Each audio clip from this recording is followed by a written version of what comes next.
Warning. Some episodes of Where Did the Road Go will contain a warning.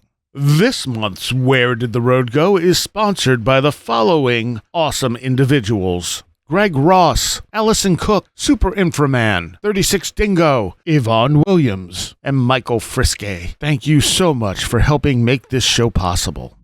Transmission start. Welcome to Where Did the Road Go? Join us as we wander off the path and explore lost history, consciousness, the paranormal, unexplained mysteries, alternative thought, and much more. We are present on the web at wheredidtheroadgo.com. Now here is your host, Seriah.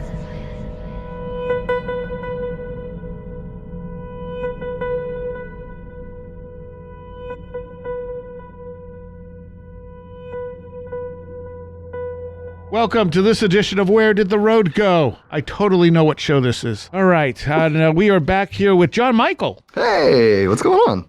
You had mixed reviews last time. Yeah, it's what normally happens. But I enjoyed, mostly listening to the last show, since I had almost choked to death right before we were supposed to record. Right before today, you were like, I'll be back, or I'm running a little late. And I was like, as long as it's not a medical emergency. I've only had a handful of medical emergencies in my entire life, and one of them was the first time you were going to be on.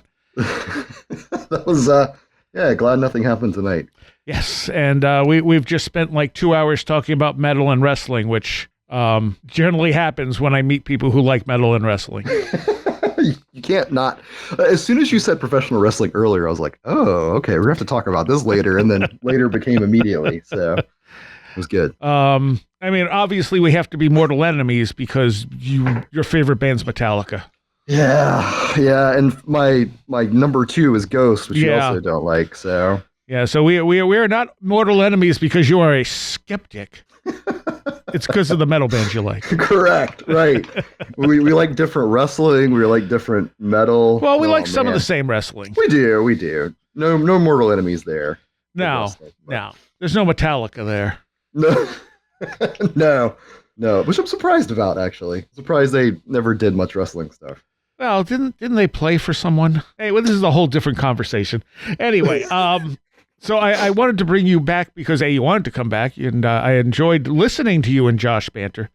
But I feel like that show, part of the problem was Josh is so studied on this stuff. He is. And he was just throwing stuff at you that you just didn't know that much about. Correct.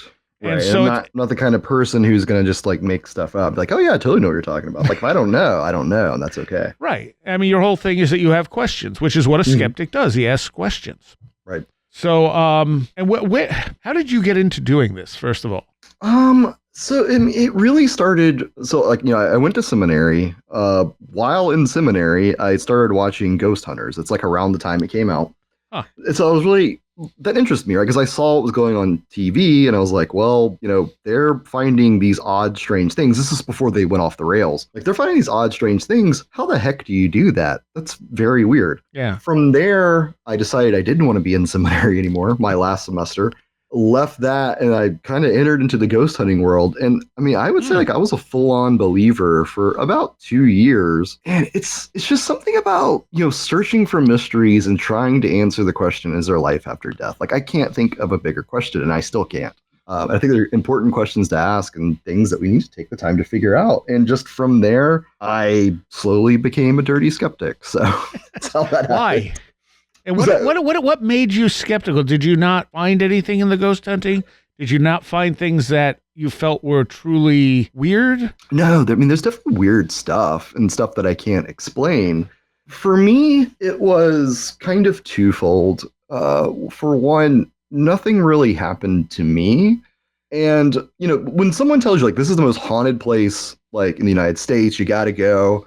And you go, and nothing happens, and that happens time and time and time and time and time and time again. It wears on you. But the other thing was just watching other people have reactions to stuff that I did not perceive as paranormal, and I perceived as like totally normal, and they would kind of interpret as something supernatural or paranormal. And I kind of, for me, saw how someone could go from here's this totally normal experience, but because I'm in a allegedly haunted location, Yes. it turns into something, haunted and paranormal. Just because I'm here, it's circular, right? Like, I'm in a haunted location, therefore this strange thing must have been a ghost. Yeah.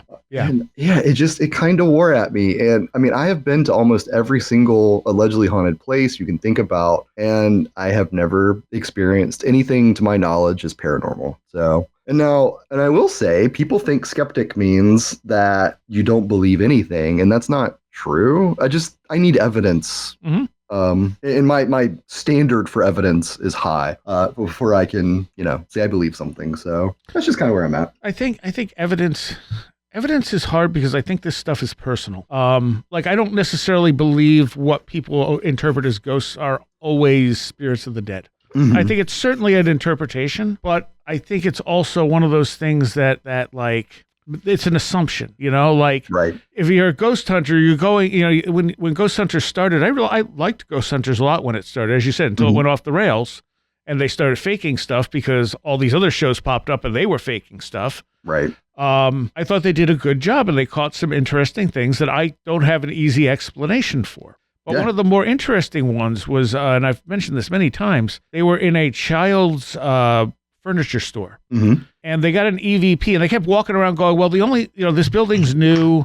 No one's died here, but a woman who has worked here for a long time died. Mm-hmm. So maybe it's her. And they're walking around calling her name and they get a vague EVP that says, where they're like, whatever her name is, Joyce or something like that. Joyce, are you here? And you hear a voice go, there's no Joyce here. Leave us alone. Oh, interesting. And I went, well, that's interesting. And first of all, I'm going to say it's not fake because they would have faked something that fit with the belief system they had going in. And you're going to fake something that's sexy. It's picking up ratings, right? Right, Not right. Something like that. And they were confused by this. And I went, well, that's interesting. But again, like, it opens up that possibility of what, if that's actually something else interacting with us, it could be, I don't know, we live in a multi-dimensional world and the connection between that's maybe thinner where they are, and someone's sitting in their living room in this other world hearing someone yell for Joyce and they're like, oh my God, we got ghosts, leave us alone. Right. That's like maybe in some other universe about 2 hours ago, someone was like, did someone say stunning Steve Austin? Right. And it was us talking about wrestling. Yeah, it could happen. I mean, but it leaves open. I think that was the point where I was like, yeah, I don't know. I was already on I don't know if this is dead people, but at that point I'm going, yeah, this kind of supports that even more. Interesting. Like, okay. We're collecting data we think supports, it's like we have the set thing. Okay, we want to prove life after death, hence we hunt ghosts. Mm-hmm. Instead of going, okay, what do we have here and what might this actually be? Right. Which should be the right approach to to this stuff. Correct. I totally agree with that. And like, yeah, I mean, there's so much fake stuff on television. Everything but wrestling is fake on television. Exactly. I'm glad someone finally says it. I've said that many times because it's like, at least with wrestling, you know what you're getting. It's a show. Right.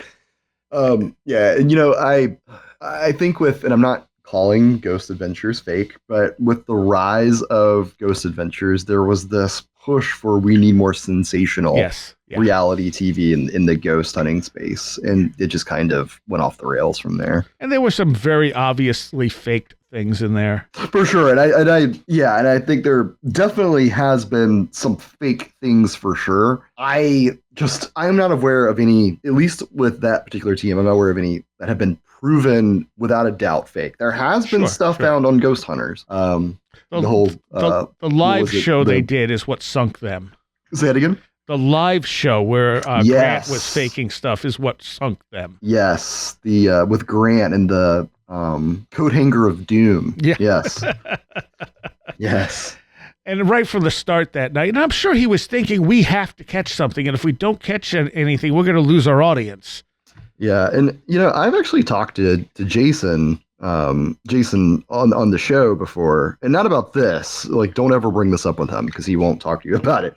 But I've talked to him, and he is a legitimately one of the most kind and humble people I have talked to. I've heard that about him. He is absolutely great. And if you go back and watch that episode, you can tell like he is not happy with Grant when that happens. He is clearly upset. Yes. So I don't think he had any part of that.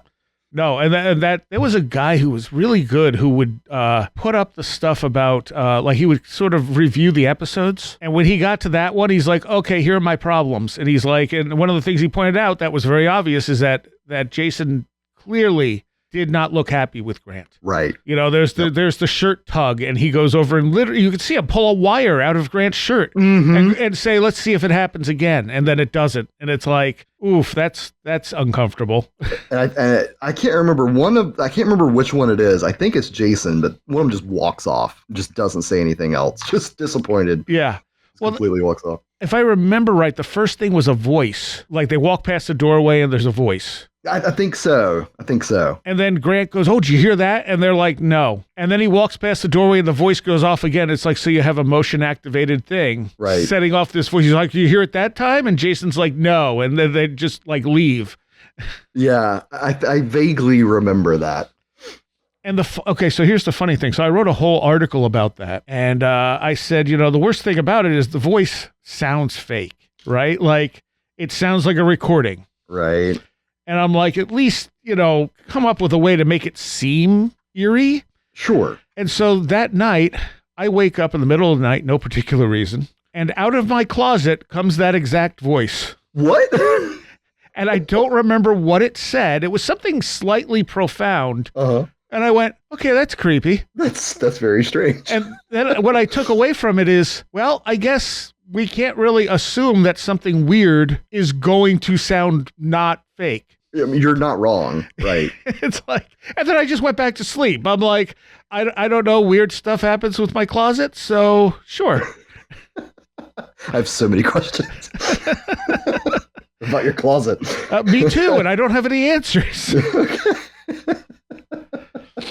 Interesting. Like the most recent thing I think that happened with my closet was I sat down on the bed. It's a small room, and it's two sliding doors for the closet. And I sit down on the bed with just the lamp, like my reading light on, about to go to sleep.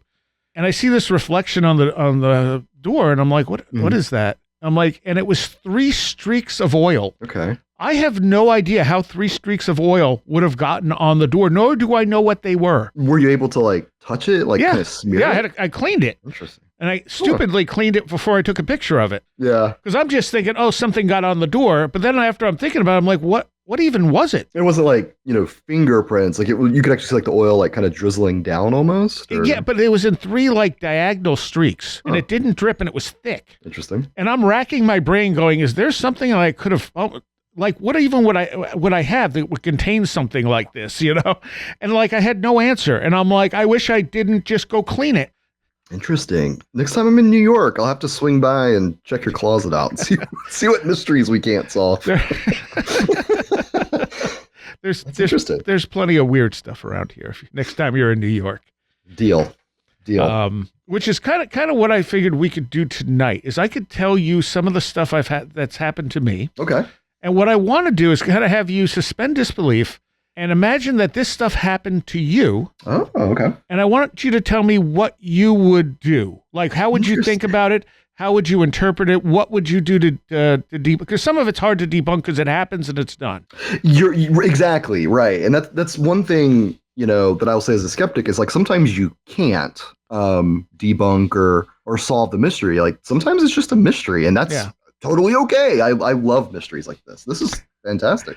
And if it is something I can explain, I do a good attempt at explaining, like, and I haven't put this video up yet. I keep meaning to put it up, at least for patrons. There is a videotape that just flipped off one of the speakers. And we were talking earlier, I do videotape conversions. Yeah. And the thing's just sitting on the speaker, and I'm in the kitchen, and I hear it just crash to the ground. And I'm like, what? And I walk out, and I'm like, speaker must have just been on the edge. Okay. And I go back, and I have cameras in this room. So I pull up the camera footage, and you hear these three loud booms that almost sound like footsteps, and then the tape flips. And I'm like, I don't know. And so I kind of put it back where it was and looked at the camera, and I'm like, okay, it was about this much off. Okay. And then I jumped up and down, and the whole thing's moving, and it's not flipping off. And eventually it moved enough where it fell off, but it's me jumping right next to the speaker. There was no one in the room. Right. So I kept going back and forth between, is this weird or is this just gravity? Yeah. And so I get that. my roommate lives upstairs, and we experimented with her stomping around because at the time that it happened, she also heard it, and she knew she was walking from the bathroom into her workroom. Okay. And so we had her do that. We had her stomp and everything, and the tape doesn't move. And we don't get that booming sound. So it's like, okay, what are the booms, and why did only that tape move? Right. Like, I can't say it's paranormal. I could just say it looks weird. There may be a rational explanation we're missing, but we don't know what it is. And I think that's a totally fun place to be. Like, Yeah, sometimes so do I. there isn't a rational explanation. Then there could be, right? It's not like there isn't. It's just we don't know what it is, right? And it could be paranormal. I mean, you don't know. And so sometimes it's okay for there to be a mystery. Yeah. That's yeah. really fun. And I think you get more out of not trying to put it in a box. Yes, agreed. There was an incident where I saw a green light flash across the road. And then in the distance, I saw this green orb. And I was like, this doesn't feel weird, but I have no explanation for what I just saw. But I had it on dash cam. And so I went back on the dash cam and I'm looking at it, and I went back to that road during the day, and I'm like, I don't see where any light would have come from. Plus the orb was green. I'm like, and eventually I figured out that it was a winery there, and there's what's called laser scarecrows. Oh, yeah. And they emit a green light, and it apparently keeps the birds away from the vines. And they were just installing them at this winery, so they weren't set up right. And I was able to see one and go, oh, okay, that's what it was. So I was accurate in my recollection because it was on the dash cam. I could go back and check. Yes, I definitely saw it. It wasn't a figment of my imagination, but I don't know what it is until I did. Nice. And the orb, was it just hitting something in the distance? Because when they were setting up another one, they had it pointed at the trees on the other side of the road. And it was on, and I'm watching it because it's windy and the tree is moving, and it looks like an orb floating through the leaves. And I'm like, if I didn't know what that was coming from, I'd be really freaked out right now. I'm being like, oh my God, what is that? Yeah. Because it's a dot, and as the trees move, it's moving, and it's just projecting onto different leaves, making the illusion of movement. I was just recently I was at a place called Devil's Tramping Ground down here. Like, I feel like the only people that have heard about this place, are people from North Carolina. It's a huge legend around here. But same thing, the way the moonlight was hitting off of the leaves specifically, it made it look like there were orbs, all throughout the woods. It was really wild looking. Oh, wow. Okay. So I get that. Go ahead. Oh, no, that was it. It was just okay. weird, when it was moist from where the at night, the dew and all that comes up. Right. So it was still moist, on the leaves of the trees. And the way that the moon, I don't know if it just happened to be the angle of the moon or whatever else, because I never seen anything like this. But the way the light was hitting the leaves, it made it look like there were little orbs, these white fluorescent, tiny little pinpricks of orbs all throughout the woods. But when you really started looking at it, because I was like, what the heck's going on? And I realized, this kind of looks like the color of the moonlight. And I realized, if you walked up to the tree, it kind of disappeared. This is strange. And it took me a second, but whenever a cloud would hit the moon, they would completely go away. And I was like, it's the way it's reflecting. Nature can be so crazy sometimes. Oh, yeah, absolutely. Absolutely. And I know what you're talking about where you say people are reacting to things that you realize have a rational explanation and putting a supernatural element on it. I've been around people who do that, everything's paranormal, and it's like, no, not everything's paranormal. I'm not even sure there is such a thing as the paranormal. I think it's just more rare experiences. But when people get in that mindset of looking for the weird and something happens, it's like, oh, that was weird. And it's like, I don't know if that was weird. Right, because everything can be weird. If you think that the weird is common, how your beliefs shape your perception of reality, right? Oh, yeah. And so, if you think there's a lot of weird things going on, you will find weird things everywhere. Yes. Does not mean that they're actually there.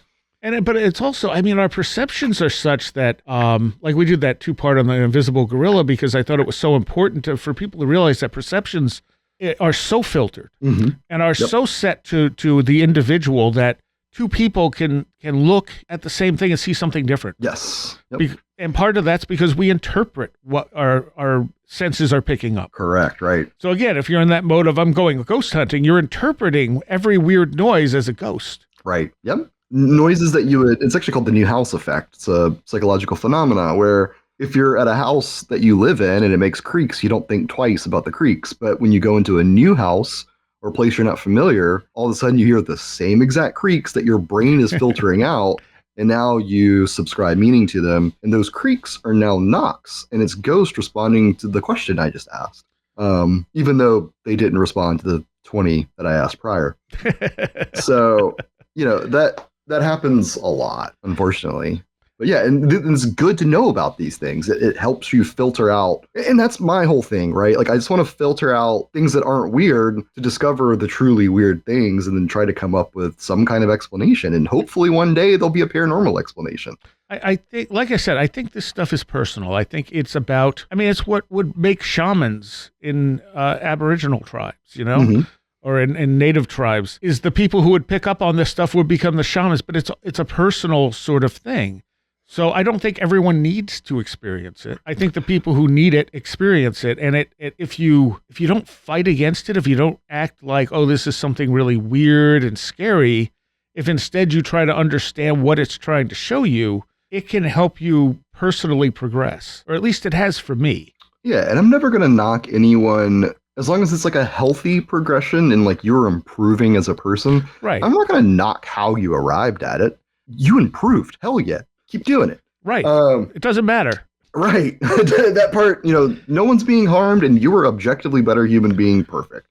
Now, and it's hard because when we say personal, like, what do we mean by that? If we mean like a relative truth or something that's true to me and not necessarily other people, then yeah, that is definitely hard to have a conversation about with somebody else. Because I can't talk about, someone's personal shamanistic experience. Right. Like, that's not my place to talk about. That's a supernatural experience potentially, which is beyond reason, right? It's beyond science, it's beyond logic. And I don't feel like that's my place to have a conversation about. Now, if it's something where you are making a truth claim, even if it's a personal thing that happened to you, if you're making an objective truth claim, well, now you're affecting my reality. I will gladly have a conversation with you about that. Yes. Aliens from the planet Venus abducted me and took me on a tour of the solar system. Which is rad, but I've got some questions for you. Right, exactly. What was the one I was just going to mention? There was something that was a good example of what we were just talking about, and I forgot. All right. Well, thanks, Brain. Good job. But yeah, it's the problem. I think like someone will say to me, do you believe in UFOs? It's like, well, I believe there's stuff we don't know what's right. What that, but what do you mean by UFOs? Same with ghosts. Do you believe in ghosts? Well, I believe sometimes people have a real experience that they interpret as ghosts, but I don't know what that experience actually is. Right. The same with that's where I'm at. Also. Bigfoot. Yeah, there's subtle evidence for Bigfoot as a flesh and blood creature, but there's also just as much evidence against the idea that Bigfoot's a flesh and blood creature, because a creature like that's going to eat a lot. It's going to take up a lot of space. It's, so on and so forth. So yeah, you have this footprint. It has dermal ridges. It's probably not fake, but it also doesn't mean it's what you think it is. Right. And that's where in logic, we always arrive at, the person making the claim is the person that also has to provide the evidence for that claim. Right. So when you have something, if it's ever equal, Bigfoot exists, here's my data. Bigfoot does not exist, here's my counter arguments for why that isn't true. It's always up to the claimant, the person who is saying this is what's different about the world around us compared to how we accept the world. You've got to provide enough evidence to overcome the doubt. Right. And I haven't seen that with me personally. I have not seen that in anything in the paranormal. I've not seen enough evidence to overcome my doubt. Well, I want to. It just hasn't happened for me.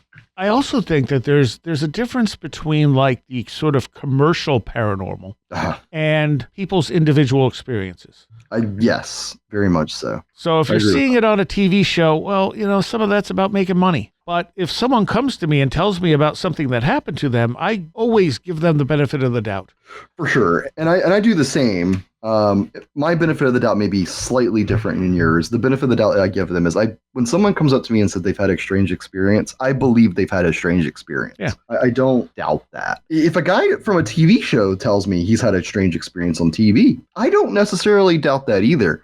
Now, where we may get into a disagreement is, what was your experience actually? Oh, sure. That's a different conversation, and that's where we may begin to disagree. But when someone says, like, here's what I saw, it was very strange, why wouldn't I believe you to start off? Right. But like there's again that personal sort of thing. I may not. We don't know because we weren't there. Right. That's where it ends up. We didn't have the experience. We don't know. That's why I kind of want to do this with you, where I can give you a few of these experiences and tell me how you would have responded if this happened to you. Well, I'm glad, because this is exactly how I do my day-to-day work as it is. Oh. So whenever I start an investigation and someone tells me an experience, and then they ask me to try to like figure the experience out, because that's the other thing. I don't start debunking. That's a process. If I think the experience has a natural explanation, that's when I start debunking. I don't start off debunking, right? Because that assumes that it's not supernatural or paranormal. Right. You don't want to make any assumptions. Right. I don't want to make that assumption. Even though I'm a skeptic and I don't necessarily believe in the supernatural or paranormal, I don't want to make the assumption that it doesn't exist, because I'm biased at that point. Right. And so I do try to put myself in their shoes and say, okay, what if this had happened to me? And that's how I start thinking through stuff. So I think this is a great way to start. So I'll give you one of the ones that really broke me a little bit. Okay. It was a real simple one. So I had a Baphomet necklace that I would wear. Okay. And if I remember right, this is in the book. Book's now probably going to be out in the beginning of the year, just because things are taking a little longer. It's done as far as my part goes. But proofreading and page setting and all that's going to take a little bit. But I think I had taken it off and stopped wearing it because I had a feeling I should, and then I put it back on. And I had gotten home from work. I was working overnight, so I got home. And as I got out of the car, I felt it drop down my shirt and land on my foot. And I was like, man, the chain broke again. And I picked it up, and the chain was still in one piece. The problem with this is that chain would not fit over my head. Okay. I had to unlatch it to put it on or off, take it on or off. There's no way it could have fallen off of me and stayed latched. And so I sat there and thought about it for a while, going, how could this have, how? And finally just went, okay, I can't explain this one. I'm going to take it as I shouldn't be wearing this anymore. Interesting. So if I had to, is there any more to the story? No, that was it. Okay. Then I hung it from my car mirror, and it stayed there, and I jokingly said it was protecting the car. And a few days after I took it off the car mirror, I totaled the car. Wow. Huh. And I forgot I had even joked about that. And a friend of mine's like, well, that's because you took the Baphomet off. I'm like, what? And she goes, you said it was protecting the car, and then you took it off. I'm like, oh, I did say that, didn't I? Oh, interesting. So, I'll try not to have, and I know you're going to cut half the stuff out. No, I'm not. Whatever I think, I will have probably some dead air while I think.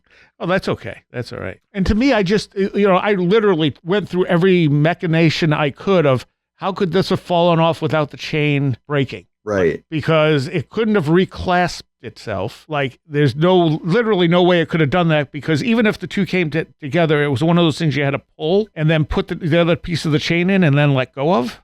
Okay. Right. So here's my trying to think through everything. Here's question number one for you. Okay. What kind of, like, you said it was a necklace, like what kind of, was it like a clasp? Like what kind of latch was it? Was it like a jump ring? Was it a clasp? It was the type of clasp you had to pull the lever on it. Okay. And then you'd put the piece of chain in from the other side and you'd let go and it would lock in. Okay. So I wonder, so here's where I'll start with all this. It's like one, and I can already tell you that any explanation I come up with, I guarantee you that 95% of your listeners are going to hate, because that's just how this works. Because that's fine. I'm mysterious stuff always sounds way cooler than skeptical stuff, and skeptical stuff's boring, and I get it. But I'm putting myself in the position, like, if this had happened to me, like, what would I think? I would for sure think it's strange as heck. Yeah, right. But I would have to stop and be like, if this was something supernatural, like, that has to be my last guess. Because sure. Yeah. I don't know if all that stuff exists. So I have to go through the stuff that I know can happen. Yep. No matter how preposterous, well, that's not true. No matter how unlikely something seems, if you can have some kind of normal explanation, Occam's razor, which is, you may have heard it as the most simple explanation, tends to be the correct one. That's not really what that means. Right. It's more of the explanation that makes the least amount of assumptions tends to be the correct answer. Not always the case. It's not a hard and fast rule. But just going with an Occam's razor route, kind of going with the kind of latch you described. I know, like, I have had personal experiences when I used to wear jewelry, which I don't wear anymore. Back in my seminary and church days, I would wear all sorts of like crosses and things like that. I had a clasp, or I guess it wasn't technically a clasp, it was something very similar. And I had the worst problems keeping this thing closed because, for one, it was scratch. It was very cheap. And the piece where you would kind of like thread through the ring part, it was basically like a jump ring, which sounds a little bit different than what you had. Regardless, it would often get little pieces of like thread caught in it from like my shirts, or if like my hair, because I had really long hair. Now I'm bald and I can't grow any kind of hair, but except for my beard. But back in the day, little pieces of hair would like get caught in this cheap clasp, and it would look like it would close, but it would open right up and fall right off my body. So as lame as of an explanation as this is, I wonder if something like a little thread or something got caught in the clasp. It felt like when you closed it, to you, it felt like it closed. But the process of you like getting out of the car, I wonder if, it came loose around your neck, fell off. It was at the type where once it came off, it kind of became a line, if that makes sense, instead of a circle. Yes. Or did it just become looser so you could get it off? No, it was just a straight chain after once it came loose. I wonder if it came off enough, but the problem with that explanation is if it's not a clasp, like what I was thinking of, how did it That's the problem. Yeah, I just sent you on Facebook a picture of the type of clasp it was. Oh, perfect. I like pictures. Okay. Yeah. I kept looking at it going, how would this reattach? There's literally no mechanism which would cause it. I mean, falling off wasn't the issue. Yeah, it's the reattaching part for sure, because so that's like a lobster clasp. Oh no, is that a lobster clasp? No, I don't think so. Because the lobster it slides in and then doesn't come out, right? I think so. I am not a clapsman. I don't know. Neither am I. But I literally sat there staring at this thing for a good 5-10 minutes going, I can't come up with any way this should have come off of me and still be in a circle. Yeah. And I didn't ascribe it to anything. I wasn't like, oh, a spirit took my necklace. I was just like, I guess I'm not supposed to wear this anymore, Right. I mean, I agree with you. The interesting part is, how does this come apart with it reconnecting? Because you're right. It's not a mystery of how something could just fall off your neck like that, but how does it reconnect? That is very interesting. I'd have to sit here. I assumed, like I said, the chain broke because the chain would break occasionally. Do you have ADHD or anything like that? No, why? Okay. I do, and we fidget often with stuff. Oh. I was wondering if maybe you had fidgeted with it, but it still doesn't explain how it would so that's for me. Yeah, that's where I'm at, is how does it reattach?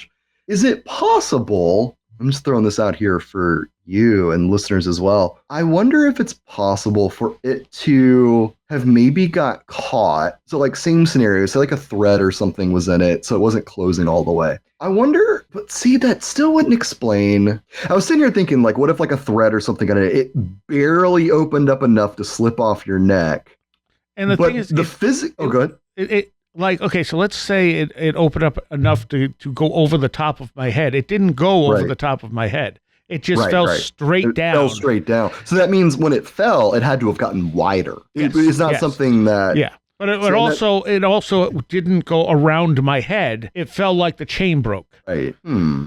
Now, I will say feelings and stuff are always hard for me, because in the moment, so there's a couple of things with feelings specifically. Like I felt like something happened. Like I felt like in this case, I felt like the chain had broke. That's how I perceived it. The problem with perception, that kind of perception, is one, we assume that whenever we recollect something, we're assuming that we have perfect memory. No. I know we don't, right? We're assuming that what we experienced at the time, we experienced perfectly. So like we assume that what we felt was a perfect sensory experience. Right. And on top of that, we assume that our brain then interpreted that sense perception perfectly as it actually related and how it actually fell off of your body. And so me personally, if I was in your position later on, I was kind of going back through my thoughts. I tend to put less emphasis on what I felt. Like if it felt like it broke. Well, okay. So let me explain that. So I agree 100% with you. This is one of the points I try to make often. And this is also one of the reasons I'm glad I wrote all this stuff down when it happened. Yeah, very good practice. Because I don't have to rely on my memory, and that was something I was very happy about, especially working on the book, that I had all this stuff written down. Right. It's not so much that I felt it break, it's that I assumed that the only way it would have done that was if it broke. Like there was really no other way that the necklace could have fallen and then landed on my foot unless the chain broke. It was an assumption based on it's the only possible way that should have been able to be. It wasn't so much that I felt the chain break or anything like that. It was just, I just felt the necklace drop. It must have broken the chain. Right. And I said that because it had happened before. Oh, so this is like something that has happened to you multiple times. The chain breaking happened before. Oh, the chain breaking. Yeah, no. This was a one and only event where I was just like, what the hell? Yeah, because as weird as it sounds when something, because you often hear in science, if it repeats, that's a good sign that, that could be something strange. But whenever I hear like of a paranormal event repeating, or like something that seems paranormal, usually that's a good sign that's not paranormal. Right. But if that's a one-time thing, yeah, it's interesting. So let's move on because I don't think there's a good answer for this. Right. No, not right now. No. Right. Yeah. And that was in 1992 that happened. Okay. And that happened to that chain out of curiosity. What'd you do with it? I lost it eventually. Huh. I don't know what happened to it. Like I said, I hung it from my car and then I took it down. I have no idea what happened to it after that. This also happened right as I was breaking up with my girlfriend. Ah, yikes. That was a note there. So you have that liminality in there too. Okay. So this one's a little easier. Okay. So I had a friend who used to, this is one of my, I don't know what this was. It may not have been paranormal, but it was weird. Right. So I had a friend who would drag his various friends with him if he wanted to go see a girl. He would not tell us that that's what he was doing. So we were at his house. It was like midnight or something. And we just went out because we'd walk around town or whatever. And he's like, let's go up to Ovid. And so we're walking up to Ovid, which is a decent length walk. And he was obviously going somewhere. Okay. And I'm just like, yeah, whatever. I'll walk. We didn't have flashlights. It was pitch black out. There was no moon, no nothing. So most of the area we're walking through is dark. Even though it's like a main highway, there's no lights other than distant house lights in the country. So we get through Ovid and he's still walking. We're actually getting closer to my house than his house at this point. Okay. And we're walking down this country road. And again, I don't know where we're going. It's obvious he has a plan. And I'm thinking, we're walking to see a girl, aren't we? And he stops because he has to relieve himself. And he goes over to the far side of the road. You literally can't see your hand in front of your face. And he's relieving himself. And we start hearing footsteps. It's now about 2 a.m. And as we're talking, because I'm going, do you hear that? And there are these footsteps, and they walk directly between us. We don't see anything, but we also can't see our own hands. And then just continues walking. There's never any other sound. There's no change in the pace, which I found interesting. And my initial thing is, what idiot would be out there without a flashlight? But of course, we were out there without a flashlight. But also, this was like a weekday. In 2 o'clock in the morning, who's walking down an empty farm road at 2 o'clock in the morning? Right. So it's one of those things where I go, okay, it's not impossible that someone else was walking down this road without a flashlight. It's improbable, but certainly not impossible. It's because you already kind of have two idiots doing that. Exactly. You're not an idiot. I'm just kidding. I think walking that distance in the dark with no flashlight is idiotic. I've done it too, so I'm also an idiot in this case. So that's one of my maybe encounters where like the weirdest thing about it is that the pace didn't change, like, or that, when we said something like, hey, is someone there, they didn't respond. But also I feel like you would either respond or maybe speed up because you were worried that you were going to get attacked or something. And instead the pacing stayed perfectly the same, and there was no other evidence there was someone there. And it was kind of like, okay, that was weird.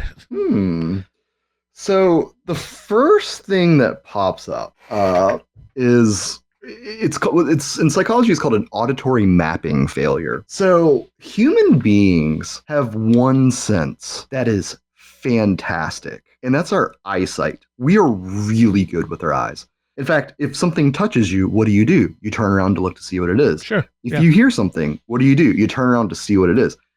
Our primary sense, the way that we experience the world, is our eyesight. And so, like when you think of a dog, right? Its main sense is what? Its nose. Like if it sees something strange, what does it start doing? It starts smelling the air, because that's the way it communicates with the world or sees the world around it. So one thing that we are awful, like not good at all, is pinpointing when we do not have eyesight, pinpointing exact mapping using our other senses. So like your brain kind of creates like a mental map of the world around you. And the other thing the brain does is it tells you that it's really confident about the world around you, even if it's not. That's true. Because that's how we've evolved. Because if you're like, well, I'm not sure if that's a scary tiger, and then the tiger kills you, well, you didn't pass on your genes. The person that ran away and assumed it was a scary tiger, they did get to pass their genes on. That's just how that worked. And so when we hear something, our ears rely on something called binaural cues. What that means is the way that we kind of sense how far away something just using just sound is our brain can interpret where something is by when it hits our left ear and then when it hits our right ear, because the sound doesn't hit at the exact same time. Right. So whenever that happens, that's how we can kind of pinpoint, okay, this is approximately where it is in space. However, we're terrible at it, not good. And so I understand that it sounds like something went in between you, but again, I'm curious if it actually did. Sure. And so the next thing that I move to is, and I'm not saying that, I definitely think you heard something. What I'm saying is I'm suspicious if it actually did sound like it went between you. And especially when one person says, did you hear that sound? It sounded like it was coming right between us. Well, now you've influenced the other person to think the same thing, even if they didn't. They now believe that something was right in between you. And I've seen that a million times in the paranormal world, where I've seen two testimonies, and then later when you get them together, the testimonies are now exactly the same, even though they were different before. Yes. And both people swear that that was their original testimony, and it's not, right? And so the other thing you said, it sounded like footsteps. So one of the things that a very similar story, my buddy Aaron, who's a hunter, the first time he ever heard a deer not running, but trotting specifically, it sounded like a human being walking up on him. See, now I've heard deer walk, and it doesn't sound the same to me. Well, it's a trot specifically. So not a run, not a walk, but when they trot, it sounds really bipedal. Like their trot kind of changes their gait. The same thing like if you ever like look at a dog, depending on like its gait, like how fast it's running, it actually has a completely different gait, and its paw prints completely change in the ground. Deer, when they're trotting, they sound bipedal because the way that their feet are landing, two sets of feet are landing at the exact same time, to the point where it sounds like human, like walking up to you. Like the first time he went hunting, it scared the crap out of him because he thought like someone was like walking up to him, and no, it was just a deer, and he could have got a deer, but he was scared because he was looking for another human. And that's later when he learned about the two-tone trot. I think it's called the two-tone trot, if I'm not mistaken. Might be wrong about that. But that was that. So my plausible explanation, was it like a mysterious creature walking between you? It's certainly possible. Or was it that we're just really bad at mapping the world around us just using our hearing? And did you just happen to hear a deer in the middle of the night and it sounded like it was kind of close to you? And in reality, it may have been pretty far away, and it just, your brain told you it was close. Because again, that's what your brain's going to tell you when you're in the dark and you're unsure and probably a little freaked out. I know I would be. That's what your brain's going to tell you. It's going to shout danger, even if there isn't danger. It had to be on the road, regardless. I mean, because it was like muddy fields around us. So whatever it was probably did go between us. I mean, like I said, I never ruled out the possibility of a person. I just found it unlikely at the time. A deer actually makes more sense at the time. But also, I've been around deer when, like, deer startle. So, like, him and I talking should have startled that deer and it should have run. Sure. Hopefully not into one of us. But, Yeah. I mean, like, I am not claiming this as a paranormal experience. For sure. This is something that might have been weird. If we had a flashlight, we probably could have found out. But no, it's definitely weird. Like, no matter how you look at it, it's weird for sure. I wanted to, this is one of the things I didn't have written down. I will say that normally I do not tell people what I perceive. Okay. Because I don't want to color their interpretation. For sure. So I'll say, did you hear something or whatever? And then, because I have to do something. And sometimes I won't say anything at all and just see if they seem to react to something. Yeah. In this case, though, this is before I was taking notes. And I was talking to this friend on the phone. He was a little bit drunk and I'm going, do you remember that time that this happened? He's like, yeah, that was weird. And then I'm like, okay, what do you remember? He's like, oh, just what you said, but that's not the weirdest thing that happened when we hung out. I'm like, I know it's not, but it's the one I don't have written down. And he just kept going. He's like, that wasn't even weird compared to some of the other stuff. Weird stuff always happened when I was hanging out with you. I'm like, oh my God, I'm not going to get information here. See, now we need to hang out so weird stuff can happen to us. Yeah, exactly. I tried to get together with you in Gettysburg after Albatwitch. I know. I'll have to come up to New York sometime. We'll definitely. Not I've in been the trying winter. to get up there. Not in the winter. No. It was a nice 71 degrees down here in North Carolina today. So. Today it was 40. Yeah, no thanks. And in the winter it can get as low as -30. -30. Yeah, no. I think I have experienced like -2, and that was just no thanks. I had to walk down my road. It's usually -30 with a wind chill. And we have open fields around us. So I'm walking down the road because my friend got stuck in a snowdrift. And I'm walking down with a shovel. And she had managed to actually get the car off the ground. So the bottom of the car was on the snow and the tires were no longer touching the ground.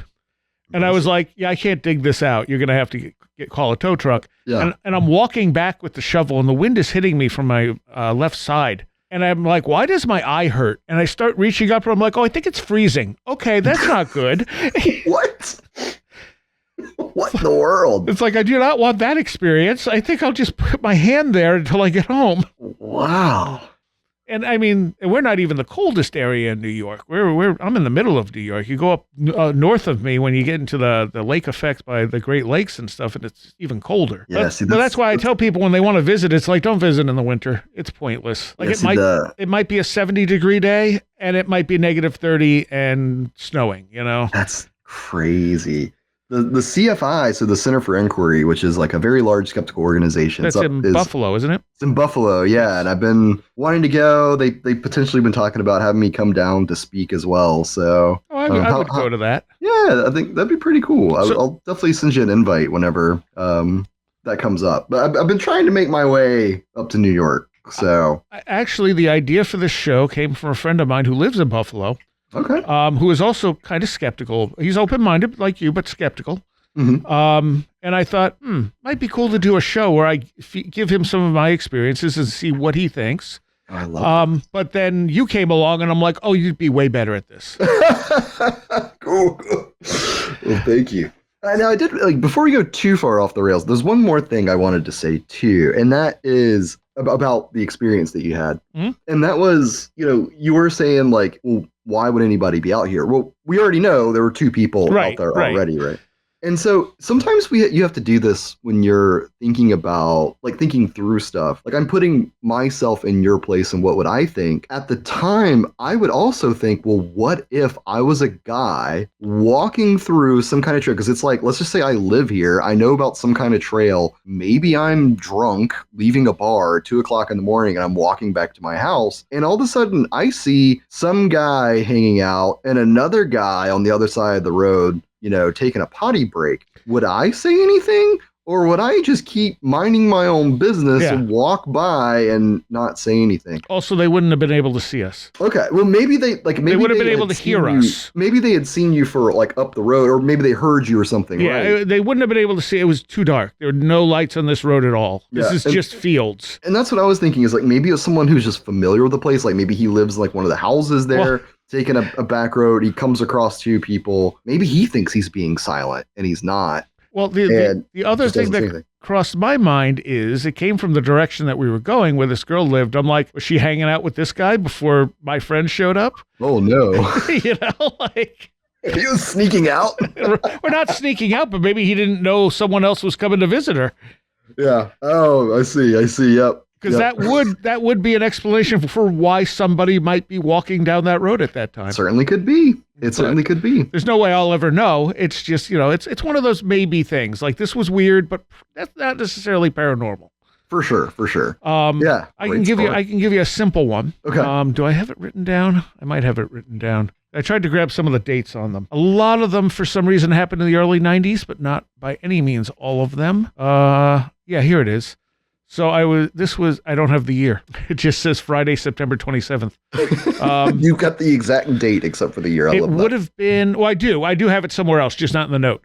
Gotcha. So it was when the last exit was still on Friday. So it moved to Saturday in 1996 in January. So this is probably 1995 or 94 at the earliest. Okay. I just gotten back from the radio station. It was, or maybe I just went to the radio station. It doesn't say I did the show. It just says I went to WVBR and then home because I know it was dark. And in September 27th, it wouldn't be dark at like 7 a.m. And I said there was a strange smell around the area, something I forgot about. And then it said a pile of sparks rolled across the driveway. Very strange. I can't think of any rational origin for the spark. It just appeared and rolled across part of the driveway, then vanished. So I had pulled in, and I think at the time my dad had had cones. He had a hobby shop. He had cones at the front of the driveway because the driveway was a mud sink when it got wet. And we knew where to park so we wouldn't sink in the mud, but he didn't want customers pulling into the driveway. So I think I got out, moved the cones, pulled in, put the cones back, got back in the car. And then in front of me, I see this, it looks like sparklers appear on the ground, just kind of swell up on the right side of the driveway. And then they slowly rolled like a tumbleweed across, got to the other side of the driveway, and then just went out. And I was like, oh, what? And so I parked and I went to where I saw it and there was nothing there and there was nothing more to the experience. That was it. And like I said, I didn't remember from the top of my head the weird smell. So that's interesting. But I can't think what would cause that. Like, I don't even know what that was. Yeah, it's interesting you don't remember the smell now, but at the time, you clearly wrote that down that you did. So that's interesting. I think it's because the smell probably wasn't as weird as a ball of lights tumbleweeding across my driveway. Yeah. And I didn't this was not an experience I took anything from. It was kind of like, okay, this is just one of those weird things that happens. Interesting. Do you think that what you smelled, could it have like smelled like ozone or burning or sulfur or anything like that? I don't know because I didn't write down what it was. I just said weird smell. Which means if I wrote weird, it probably was not like the typical farm area smells, like manure and stuff like that. It could have been something like that. It could have been ozone or sulfuric or, are you thinking like ball lightning or something? Yeah. Yeah, I didn't say anything about the weather being bad, but you can get ball lightning without weather being bad. I've seen ball lightning, and this didn't look like ball lightning, but ball lightning also can form in a lot of different ways. So that's not a terrible guess. I think I have seen ball lightning myself. In fact, it's one of the few things that has occurred that I can't, I was as a prison doing an investigation, and I think I saw what looked like ball lightning, and it was in the middle of a thunderstorm. It was perfect conditions for how we understand ball lightning works. And I don't know if that was ball lightning, but it's a better explanation than a ghost. Right. Interesting either way. Well, is it a better explanation? Because we want the accurate explanation. No, that's what I should say. When I should say better explanation, it's the one where we know more about than ghosts. And until we know that ghosts exist and we know more information about what they are and what they are, how common they are, etc. What we do know is that ball lightning is probably more common than a ghost. Right? Yes. And that's what I mean by that. I don't mean better as in correct. It could have been a ghost. Look how long it took science to accept ball lightning. For sure. Or sprites or any of this stuff that people would report and they're like, oh, you're just delusional. Yeah. And it took even just very recently, and was the advent of quicker cameras that are able to capture a higher FPS and they're doing like the fast motion photography and videography, they were actually finally able to start capturing ball lightning. And that's why I love being a skeptic. We change our minds when we have the appropriate evidence, right? So here's my question for you about this particular story. I'm just trying to think through stuff. So you drove in on a driveway and it was nighttime, right? Yeah. And so when you say driveway, my assumption is, were there power lines above you? No power lines are on the other side of the road, and this is a long driveway. Okay. So this is not like, this didn't happen directly in front of the car. This was maybe, I measured it. I think it's 1,000-foot long driveway. So it was maybe half that distance because I had pulled the car in, and it wasn't at the end of the driveway. It was where the driveway widens into the parking area. Gotcha. Well, I was going to say it could have been something that has happened to me when the power went out. So I'll tell you what this is, and then you can tell me if it makes sense or not. One morning I woke up and I was hearing my generator, or not generator, whatever the heck the thing is, transformer, up on the line, and it was like making this weird buzzing sound. It would start buzzing and then go away, buzzing and go away. Mm-hmm. And so I went outside. I was like, what the heck is going on? And I went outside and I saw what looked like from the generator, like a ball of fire come from the generator, land on the ground, and it just started rolling. And it kind of had some sparks to it as well. And now in my case, I ran away because I was like, oh, this is going to blow up and I'm going to get electrocuted. So I didn't see anything, but I went and reported it. And with me, whenever something like that happens, I just immediately start reading about it because that's just what I do.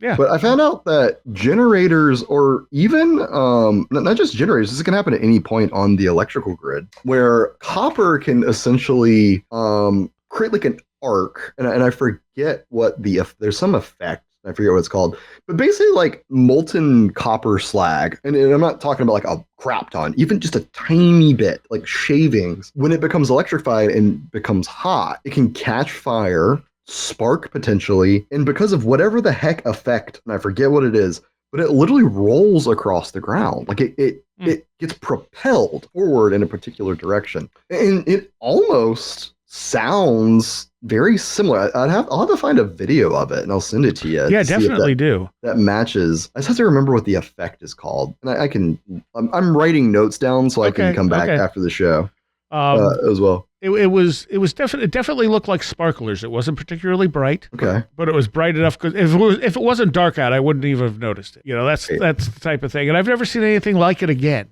And what I saw was very bright. Like, I'll tell you that. Like, what I saw was like arc. Like, it was like almost hard to look at. Now, what I'm curious about is I wonder if that's because of how much you saw, or like how much like molten copper was there. Like, maybe in my case, there was a lot. That's why it looked bright. If that's what happened to you, I wonder maybe if it was just a little bit, that's maybe why it looked dimmer. There's something else that can happen, though. And you said this was in the 90s. Do you remember what kind of car you had? And did it have a carburetor? It would have been, I think, the Toyota Corolla. Okay. Which would have been from I've never owned a new car in my life. Okay. So that would have been from the 80s. I don't remember exactly the year on it. Interesting. So the same thing can happen with older cars where their internal parts and the thing that helps filter out pollution, whatever the heck that thing is. Yeah. It was also like a few other parts. I'm not a car guy. I just remember reading about this. And for some reason it came back to my brain. I don't know why sometimes I just remember stuff, but same effect can actually happen with that, where it can spit out of your tailpipe and then it can move around on the ground. So just because you weren't near the power line, because you said you saw it when you got out of your car? No, I saw it form after I got back in the car. Oh, it was after you got back in the car and you actually saw it form. So that would not be the car part, because I think when it comes out of the tailpipe, it already is on fire. Yeah, I would think so, yeah. Yeah, so you wouldn't see it form. And now we could always go back to perception is flawed, yada, yada, yada, yada. So we have to like kind of put the asterisks beside that. The only thing I will say about that is every time I have thought I saw something like I was talking about the green lights with the scarecrow. Mm-hmm. What I said that I saw when I went back and looked on the camera was what I saw because I had a camera and I didn't think about it for like 2 days and went, wait a minute, that's probably on the dash cam. Right. So I told my roommate at least about it and such, and I probably told other people about it where I'm like, I don't know what this was, and described it, and then I was able to be like, here's the video of it, and there's exactly what I described. So my ability to describe things is fairly accurate because I'm always, I want it to be. I want it to be as accurate as possible. So I try to not make assumptions. And like in my book, there's an event we haven't talked about that two people, or I was with 4 people. 3 of them were around where the event happened. One of them was my friend who said a lot of weird stuff happened when he was around me. And one of the people that was standing there with me saw the same thing I did. The other person saw nothing. And in my head, I went, well, Dave had to be the one who saw it because Dave's the one that all the weird stuff happened with. Except Dave was the one who didn't see it. And I never would have known that had I not written it down. And then I sat there going, why would he not see it? Why would the person who never saw anything in his life see this? And the person who saw all the weird stuff with me didn't see it. Like that. Yeah. But we got to take a break. So we will be right back and we'll talk about that. Quick mid-show break. Contact info and a recommendation. Contact info, wheredidtheroadgo.com. You can go there. You can find emails to contact me. The main one would be contact at wheredidtheroadgo.com if you just want to get in touch for some reason. If you have a story you'd like to tell on the show or just relay to me for us to read on our listeners' story show, it's stories at wheredidtheroadgo.com, but all that stuff is listed on the website in the contact section, and there are links to all the social media and a link tree to all my other stuff, including my show, The Last Exit for the Lost, my photography work, and everything else. So, yeah, wheredidtheroadgo.com will connect you to everything, and you can become a patron for just $3. $3 a month, and it helps out the show greatly, and you get a ton of extra content, commercial-free and early. So, yeah, if you like the show, join up as a patron. You won't regret it. All right, for a recommendation this week, I'm going to go for a movie I watched called Call of the Void. Now, this gets a pretty low rating on IMDb, a 3.8 currently. I gave it a 6, and it's on Prime, Tubi. It's on Tubi. I mean, that's free right there. It's I understand why it got a low rating. It's a slow movie. It doesn't have a lot of exposition about what's going on, but I think people who listen to this show will find it interesting. I mean, it's a horror thriller type of thing. Folk horror, it's also labeled as. It's, like I said, it's not amazing. It's not something I'm like, you have to see this. This is great. But it was a fun ride, I guess. And it's about this band that's in this folk band that's up in some cabin, and one of them is really doing an experiment that involves mushrooms and sound. And so they never quite spell it out for you, but they give you enough if you pay attention to understand what they're going for, and I kind of appreciated it. Again, not a huge recommendation, but also, I think listeners will get what they were going for, maybe. Anyway, back to the show. So I'm here with Jon Michael, who's calls himself a dirty skeptic, but I feel like you're pretty open to this stuff. You're just looking for as many ways of looking at it as possible, and looking for it's like you're looking for the explanation that fits, but is also something we know happens, versus jumping to this is some mysterious thing. Yeah, I think that's a good way to put it. Like, I'm very open. Like, I know people have strange experiences, and I never want to discount that. They get to decide what's strange, and I believe them. But whenever we have, we talk about something strange happen, we can't just throw out the rest of our accumulated human knowledge. That doesn't mean that we're not wrong about stuff, but it has to fit with the rest of what we do know for certain about the world around us. Well, that's what I'm looking for. I'm looking for like a holistic view of reality as best as I can. And I also feel the fact that you've never had something truly weird happen to you also kind of pushes you toward that, like if it hasn't happened to me, why wouldn't it happen to me if it happens to other people type of unconscious mentality. Well, I've had weird things happen to me.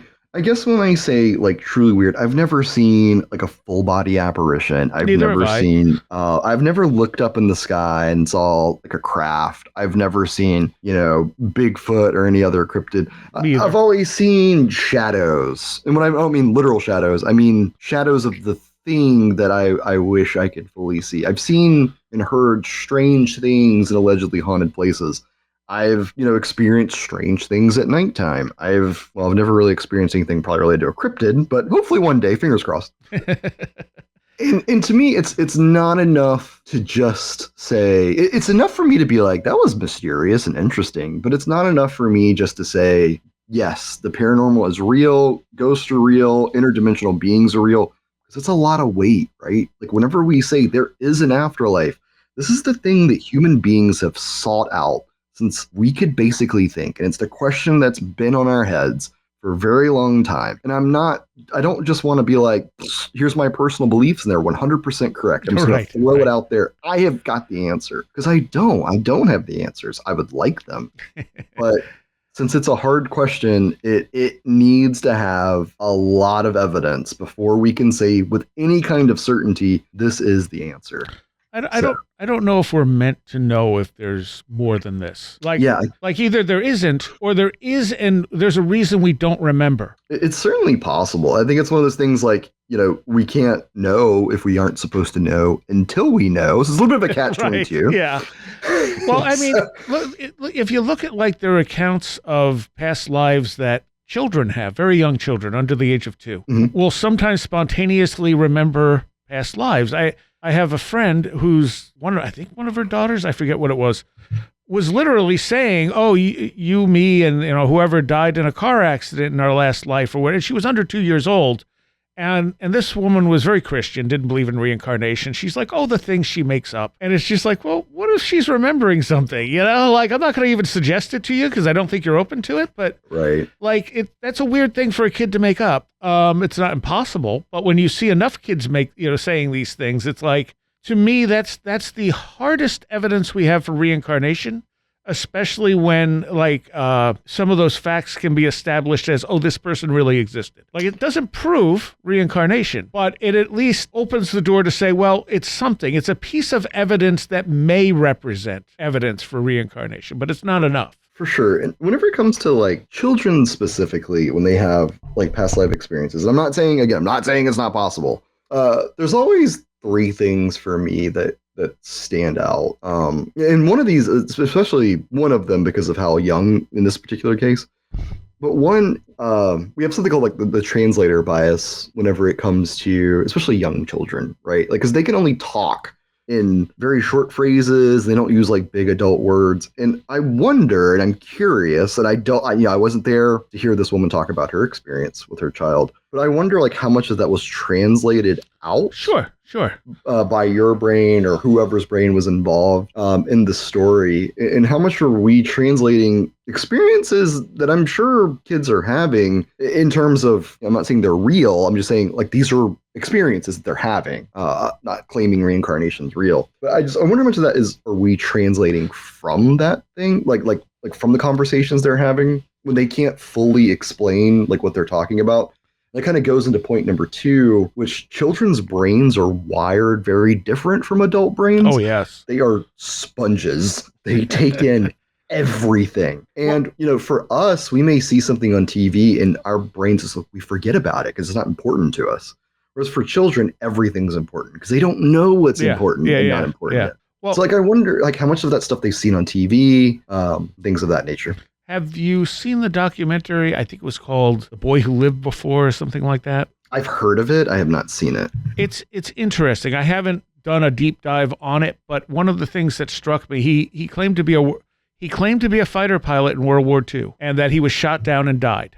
And they were able to track the name and found out this was a real person. And a lot of the people at the time who served with him were still alive. And they had a reunion and he went and he could go up to every single one of them and identify them. And that's one of those things where like, okay, unless they pulled something, shady on this documentary, if this could, because the people there said, yeah, he knows everything about us. Like this is impossible. I just realized I had myself muted this entire time like an idiot. That's okay. I try it like because my cat keeps scratching this post. Every time you talk, I try to mute myself so he doesn't mix in. So I would have to I'd have to actually like watch. Yeah, you'd have to see it, and then, like I said, I haven't done a deep dive, so it's a documentary. It may have been enhanced, but as far as I know, the belief was that this kid was literally able to tell these people apart. When he went to this reunion, and they were moved to tears by it. Yeah, and that's the part that's hard when it comes to some stuff, the paranormal, because a lot of times this stuff can be meaningful for people. And it's like, I don't want to take the people that are being moved to tears. Like, I don't want to take that away from them. You know what I mean? Like, I don't think you could. Yeah. And I don't want to do it because there are multiple layers. There's not just physical truth, right? And there's multiple layers. There's emotional truth. There's ethical truth. And so when someone has like an ethical or emotional truth that they have ascertained, even if the physical thing in of itself is not real, I don't want to take that away from them because that doesn't make it like what they're experiencing and what they're crying about any less real. Right. It's true to them. Right. And for that's where like I typically don't start commenting about like if you have like an emotional tie-in, I'm probably not going to talk about it because it's going to be hard for like them to suspend their belief or disbelief because they're so emotionally invested into it. Right.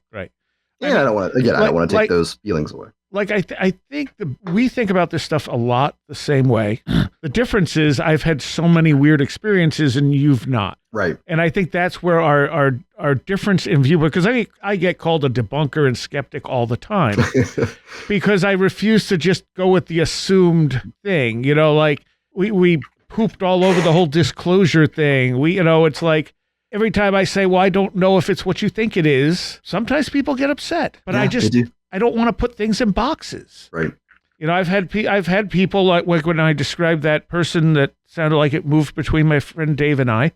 I've had someone be like, that was a Civil War soldier. Well, maybe. I mean, I can't say it's not. I also can't say it is.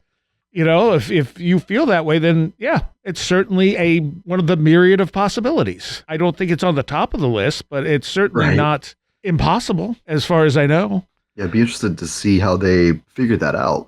Would be very. I think the person who said it just said they had a feeling that that's what it was. So let's get one more of these. Sure. I want to give you a really weird one. These haven't been really weird. I'm excited about. No, those were the minor ones. Okay. Although the necklace one really freaked me out because I really couldn't like it. I felt like there had to be a prosaic explanation, and I couldn't find one. Yeah, that's an interesting one. Like the guy walking between us didn't freak me out, nor am I putting it in the high strange. It's in the maybe strange. This is where we're different. If that had happened to me, I would be running in the opposite direction. My friend Dave once said, this stuff freaks him out, but unless he sees me running in the other direction, he's not afraid of it. He's like, if I ever see you take off, I'm going to be running the fastest I've ever run in my life. That's funny. Because I walk toward it. I'm like, ooh, what's that? Not always the smartest thing to do, as I have stories about that too. So this one was, there's a Potter's Field that used to be for the Willage Psychiatric Center. And we spent a lot of time up there. It's an absolutely beautiful area. It has a great vibe to it. It's they're trying to sort of recover it and figure out who's actually buried there and where they are. The psychiatric center's been closed since like 1995. And then it was a drug rehab center, and now that's closed. And now the whole place is falling into disrepair, and they're trying to figure out what to do with it. But this is up on a hill, and it overlooks Seneca Lake. Seneca Lake has its own series of weirdness to it in history. But we're up there one day. This is one of the many things that happened up there. And middle of the day, we had built a bench on one side of this cliff that overlooked the lake. And our friend is sitting on the bench. And the three of us had gone in the other direction because we were starting to make a trail out that way. We were going to make another bench. All of this was hidden from the actual graveyard area. Mm-hmm. Because there was so many trees and brush and stuff, even though it was only maybe 5 feet away, like it was that dense of foliage that you couldn't see the bench. You didn't know there was anything there that we built. Because I don't know that we were really supposed to be there, much less building benches. So we're on the far side. Our friend who's sitting on the original bench is quite a distance away. I mean, probably a few hundred feet away in the other direction. We're standing by this tree that we were going to try and like mount the bench against. And suddenly the tree starts shaking. And it wasn't like a huge tree, but it was a decent sized tree. And it starts shaking. We feel like a thump on the ground, like something heavy hitting the ground. And I'm like, oh crap, it's probably a buck, and it's like trying to scare us, you know? Yeah. And I'm like, okay. And my one friend's going, what the hell is that? I'm like, I don't know. I'm worried it's a buck. And so I finally go, okay, I'm going to walk down the trail. Hopefully it's not going to charge me or something. So I walk down the trail, and the minute I can see to the other side of the tree, everything stops and there's nothing there. And he's like, what is it? I'm like, nothing. There's nothing there. He's like, well, it's not doing it anymore. I'm like, okay. So I walk back and the whole thing starts up again. Now my friend's really freaking out. This guy has never experienced anything weird. And he's losing his mind. He's like, what is doing? What's it? So I walk all the way out and around. So now I'm in the field right where we're hearing the sound from. There's nothing. And around me is big open fields. There's nothing. And he's like, what was it? I'm like, there's nothing here. And he's swearing up a storm. And I walk back over, and it starts doing it again. And it's like, what? And that's when my friend Dave goes, what are you guys talking about? And we both looked at him. We're like, you don't see this tree shaking? He's like, the tree's not doing anything. And we're like, and then my other friend really got freaked out when Dave said he didn't see anything. And he's like, we need to go. We need to go right now. And it's like, okay, all right. And meanwhile, our other friend starts walking over, and he starts flinging rocks in the direction that we're hearing this stuff come from. And we're like, hey, is there something over there? And he's like, no. And it's like, why were you throwing rocks? He's like, oh. He doesn't know. It's like, okay. And then he tried to, we told him what he heard. He's like, yeah, that was me throwing rocks. It's like, no, this was before. This was when you were sitting on the bench. We could see you. I was going to say it wasn't the guy throwing rocks, but no, you could see him. Yeah, he wasn't there. He was throwing rocks as we were about to leave. And so then we left, and I went back up there, and it was eerily quiet, and there was something that sounded like it was moving across the treetops, making squealing sort of noises, but I didn't see anything. But occasionally a huge branch would drop from a tree, and eventually I just had to go home, so I left. But that was the whole event. I actually had totally forgotten about the second part of that, going back up there, because those guys would not stay up there. But I wanted to go back and see if I could get it to repeat. But this was the first time where I had an experience where someone saw something that I saw that I didn't have a good explanation for, and someone right there with us was like, I didn't see anything. Yeah. Huh. And like I said, in my memory, I switched them. And so until I read my notes and went, oh, it was Dave that didn't see it? Yeah. That's even weirder. But everything else I recalled about it was accurate. I completely forgot about the stuff going back up there, but all the things from that event I remembered pinpoint. Maybe because I wrote it down too helped. Because if you write stuff down, it does help you remember it. Not in the sense that you can go back and look at it, like it does something with how your memory works. If you actually handwrite something out. Yeah, this is interesting. Would you have been running? Yes. Because here's the thing, it depends on what mode I'm in. If I'm on investigation mode, no. I would go straight at it. I'm like you, I would go right at it. But if something surprises me and I'm not expecting something strange to happen, that's what makes me run the opposite direction. Okay. Nope. Out of here. So in that case, if I was not expecting something to happen, then yeah, I would definitely be running for my life. And like I said, my initial thought was this is a buck. It's a huge buck. It's running its horns against the tree, which is what's causing the tree to shake. And if a huge buck is stomping its feet, you're going to feel it. And that's what it felt like, except there was no buck. Let me. So the first thing I started thinking about was infrasound potentially. I'm wondering though. Let me look this up. See if you guys have these up there. Let's see. Do you guys have? It's a word again I see all the time but never pronounce. Do you have grouse or grouse birds? I don't know. I think it's grouse, but I don't. Yeah, grouse. Let's see if you guys have them. Are there grouse in Seneca, New York? Yeah, you guys have the ruffled grouse. Okay. All right, let me shoot this one to you. This is a sound you have got to hear.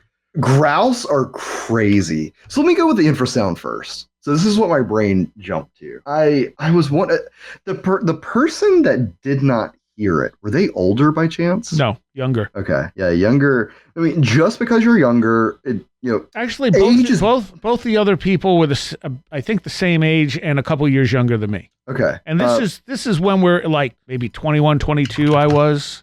Yeah. Yes. Let me see if they. I mean, Not quite as dramatic as the grouse that I.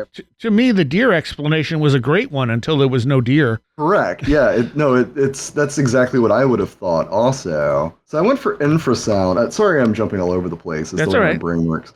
I shot you. I don't. That is going to be a very disappointing listen, and you're going to be like, "This is probably not what it sounded like." But I'll get there. So, why I was thinking infrasound. Well, it wasn't so much sound as much as you could feel the ground shake. You can feel grouse. I've never actually come across a grouse myself because they're very rare. But from my understanding, you can feel grouse. So grouse is a explanation for what some people perceive with Bigfoot hunting. Like whenever they feel like rocks landing and things, like the rocks throwing is what triggered this. So let's just forget the infrasound. I'm not going to go with this. I don't think that's what it is. So there's an explanation in Bigfoot hunting where like often people will claim that like one of the ways that like Bigfoot will keep you away or maybe communicate is like by throwing rocks and things of that nature. And often the rocks aren't seen, but they're felt or heard. And it can even sometimes I've even heard some people hear like rhythmic. So it's almost like they think that maybe they're communicating in some way.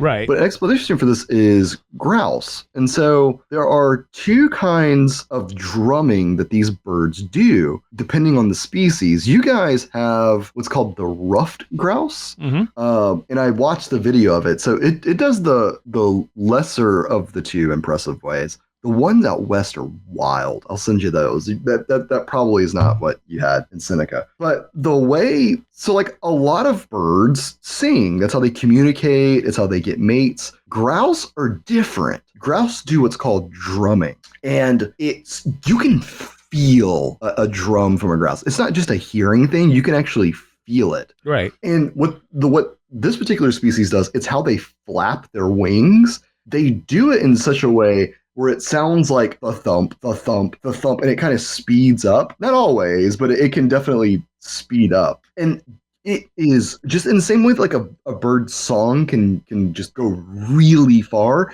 Same with how the grouse drumming works. It goes a lot further than what you would expect. And sometimes it can sound like it's right next to you. It can even feel like it's right next to you because, again, it's a deep like drum. And often that infrasound has like a sense of feeling, like you can actually feel it. So where my brain jumped is that Bigfoot explanation. I wonder if you had a grouse nearby who was doing some drumming. It felt like it was coming from the tree. Maybe it was even in the tree. Well, remember, the tree was shaking. And that's what I'm saying. Maybe it was in the tree. And it that's was why a it was decent-sized tree, too. It wasn't like a thin little tree. It was, I mean, the whole thing was shaking. Yeah, I'd have to like, and of course I won't be able to. I'd have to like see the tree or like see like an example of it. The tree doesn't exist anymore, unfortunately. I went up and looked. But grouse can make trees shake. Like literally, maybe not like literally like moving the tree back and forth like that. And it depends on the size of the tree. But that drumming, especially if like the tree had like a hollow part to it or anything, like the actual percussion of the wings of the grouse can make the tree move. And those suckers are hard to see. Like they're not related to snipes, but where our term sniper came from snipe hunting, because those birds are notoriously hard to find. And when you hear a snipe, it's notoriously hard to locate. So same with grouse. They're very similar. I love birds, by the way. It's another reason I know all about this stuff. So grouse, whenever they drum, like it's very hard to figure out where they're at. Just again, because the way like the infrasound works, it is not meant as like a location thing. And it's even theorized that one of the reasons you can't find it is an evolutionary tactic to make predators not able to find the grouse where they call out. So it doesn't fit perfect. It doesn't explain why the tree was. In your story, it sounds like the tree is shaking quite a bit. Yes. And it doesn't quite line up with that. It also doesn't explain why Dave didn't see or hear anything. And my question, like for Dave, again, I wasn't there, is how much was Dave paying attention, I wonder? Oh, he was. He was. Okay. because when it started, my other friend was freaking out and we were talking about it and he thought we were messing with him. And in fact, the next day, like when I was talking to him on the phone, he goes, "Were you guys messing with me about that whole tree shaking thing?" And I was like, "No, we weren't," because I'm known for playing practical jokes on people. Yeah. But I don't let them go. Like I will tell someone that was just a joke, you know? So he's like, "Were you messing with me?" It's like, "No, we weren't messing with you." He's like, "Why didn't I see it?" Yeah, see, and infrasound also would not explain that, because I kind of went with infrasound too, which, so whenever you think of infrasound, especially, like, so infrasound is anything that's 20 hertz or below. Right. And so, like, when we talk about hertz, if we can get nerdy just real quick, what a hertz is, so or like when we're talking about like frequency, like when we talk about like the wave of sound. So like, you know, in your head, you kind of think like, yeah, there's like a high frequency and it kind of dips down. There's like your low frequency. Like that is literally how like sound moves and propagates through air. And so especially with like lower infrasound things, you will have peaks where if you're standing in a physical location, you can feel and hear the infrasound. Right. But say you're like 5 feet away or however much, that's far enough for you to kind of be, again, when you're thinking about the physical wave, you're kind of down in like the, not node, the antinode, that's what we'd call it in amateur radio, node and antinode. But you're kind of down like the valley where you would not feel the infrasound, you would not hear it. But if you walk 5 feet, you could feel it. You could walk 5 feet towards it again, you would go away, right. Et cetera, et cetera. But that still doesn't explain why he didn't see the trees shaking, moving or shaking, yeah. And so we kind of have to get back to, how do 3 different people see something? 2 people have one testimony and the third person have like a completely different one. Well, for one, this happens all the time in the court of law, where sure, constantly have different testimonies about something that you feel like should be very evident and clear. Did that person stab that other person? 2 people said yes. One person says no, I didn't see that at all. But also that's going from memory. This was at the time. For sure. You know, so there's a difference there. I mean, someone may, and that's the illusion of focus. Right. Correct. Yes. And so, you know, we're going. My point with that, though, is that people do perceive things differently. And I wonder if the truth, as it often is somewhere in between. Is it possible that you two, rightfully so, were suspicious and kind of freaked out about everything? And so because of that, your brain and your mind is starting to hype up the events, because in your brain, you're like, warning, caution, something strange. Whereas the third person didn't think anything weird was going on, or he actually underhyped and maybe didn't see any kind of moving. Like he was underhyping what was going on. Whereas the actual truth maybe was somewhere in between. Maybe the tree was actually moving. Maybe there was actually a sound, but no one actually interpreted what was actually going on correctly. Well, we're all going to have different interpretations of it. For sure. I mean, that's just life. I mean, everything, you know, none of us see things the same way anyone else does. Right. But I walked away from this with the realization that we don't all perceive the same reality. Yeah. I mean, I think it's a good lesson to take from this for sure. But we're actually out of time, so we're going to have to continue this on our Patreon, but I'll give you a couple of other examples of things that have happened, not just to me, but also of the way I perceive things. Because this is the thing. I wasn't freaking out when this happened. I go into observation mode, and I've been doing this for a very long time. I don't freak out. I don't get an adrenaline rush. I just observe. I'm like, okay, what can I tell about this? You know, like any of these weird things that even if I debunk them later, my immediate thing is observation. What can I tell about this? And I'll get to some of that in the Patreon. But anyway, where can people find you? Yes, I'm actually building my website as we speak. It should be up by the time this comes out. You can find me at jonmichaelhasquestions.com, or really anywhere on social media. Jon Michael Has Questions. Yeah, come hang out. All right. Thank you, John. Hey, thank you for having me. I love all of you guys. I want to take a moment here to thank all of my Patreons.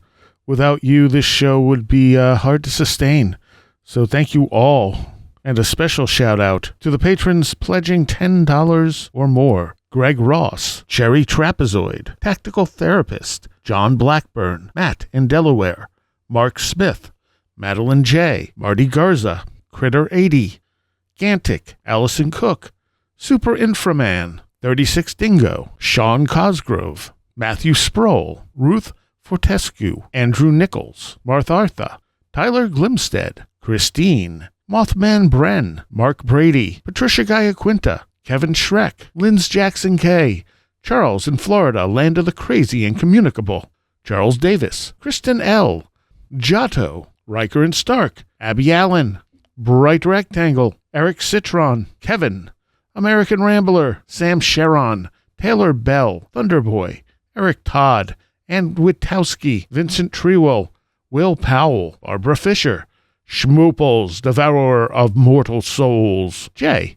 MTK, History and Coffee, Heather Wigton, Diane B., Beverly Williamson, Jim and Sophie, Jonathan Frost, Victoria, John Bracken, Paul Jeffries, Janet's Planet, Ron Dupre, Laser Printer Jam, Perry Peters, Varosh K, MJ Armstrong, Jack Huntington, Lauren McLean, Stacy Sherwood, James Lindsay, Billuminati, Strange Stories with the Seeker and Skeptic podcast, Mark Shoemaker, Ron Dupre, Will Cherry, Seed Person, The Ghost Story Guys, Liam Huddock, Harold, Annabelle Smith, Caroline Walker, TDT Skunkworks, Craig Sagastumi, Colin Karras, Matthew Brown, and Paul Guile Simpson. Thank you all so very, very much. John and I continue talking in a Patreon segment. So if you're a Patreon, you'll be getting that very soon. And you can always become a Patreon at wheredidtheroadgo.com. Just click on the big Patreon link. I want to welcome a few new Patreons. Ruby Warbler, Ray Benedetto, Derek, Mark Vanderplog, Danny Boy, and Ronnie Eichenlob. Eichenlob? I'm pretty sure I massacred that one. Sorry, Ronnie. Okay. But welcome. Regardless, I hope you enjoy the content. And you can find everything Where Did the Road Go related at wheredidtheroadgo.com, including a link tree of all the stuff I do. Well, most of it anyway. And I will see you next time. You have been listening to Where Did the Road Go? This show is brought to you in part by our Patreons. You can find more at www.wheredidtheroadgo.com. Website designed by John Tudor. The intro for this show was reimagined by Andrew Ham, a.k.a. Lord Happus on Spotify. And the voice is Psyche Kamir of Psyche Corporation. Artwork for the show designed by Timothy Renner, Jeff Ritzman, and Nadim Mahibahi. General inquiries, comments, etc. can be directed to contact at wheredidtheroadgo.com. Thank you all for listening and for all the support. www.wheredidtheroadgo.com.